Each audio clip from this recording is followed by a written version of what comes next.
Delo, gustong kalabanin si GL kung sakaling babalik siya sa flip top o battle rap? Kilala nga natin si Delo as a rebuttal king ng flip top at masasabi natin na isa siya sa all gods nung nagsisimula pa lang ang flip top noong 2010. For sure ay maraming mga manonood at fans ng flip top na isa si Delo sa dahilan kung bakit sila nagsimula at nagpatuloy pa ring manood ng flip top. Nakilala nga si Delo bilang kauna-unahang nagpasikat ng rebuttals sa flip top, lalo na sa laban nila ni Target, kung saan talagang na-showcase niya yung pagiging freestyler niya nang maibalik niya yung mga banat ni Target ng mas malakas pa.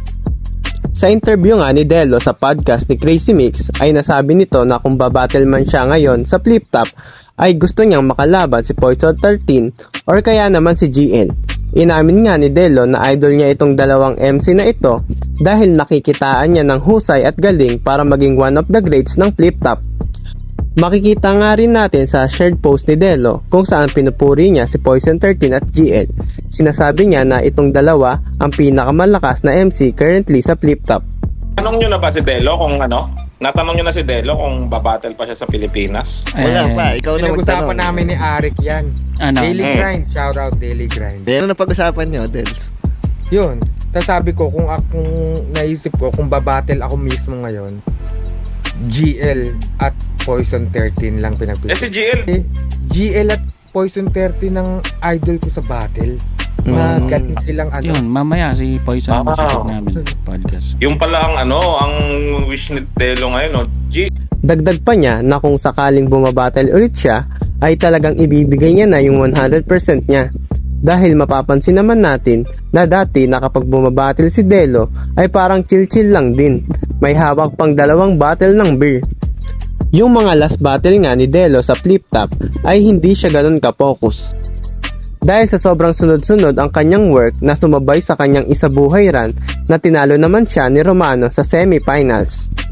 Kasi kung babattle ulit ako, ibibigay ko na yung 100% ko, hindi ko nalalaro-laruin. Parang Yun din yung tanong sa comment dito nag-post kasi ako.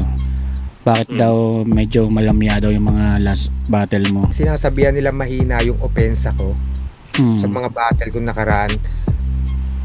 Parang pagkakatanda ko, puro depensa lang talaga yung ginagawa ko. Hindi, alam ko kung bakit Alam ko kung bakit si Delo sa mga last battles niya hindi siya ganun ka-focus kasi kasama ko siya sa mga show. Oo nga eh. Napakarami naming show nun. Puro out of town, Mindanao tsaka Visayas.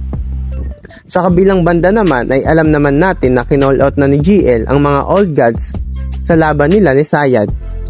Kaya tara na mga Diyos! Ahon na! Sumakay sa torrent! Pero kaya ba ng old god sumabay sa current?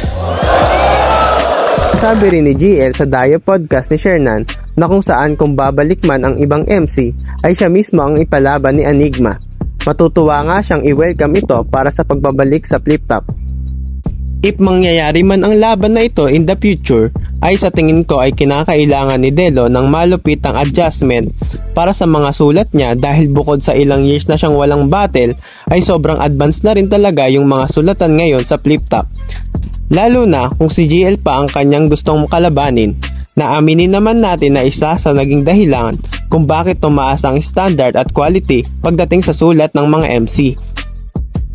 Kayo mga boss, sino sa tingin nyo ang mananalo kung matuloy man ang laban ni Delo at GL in the future?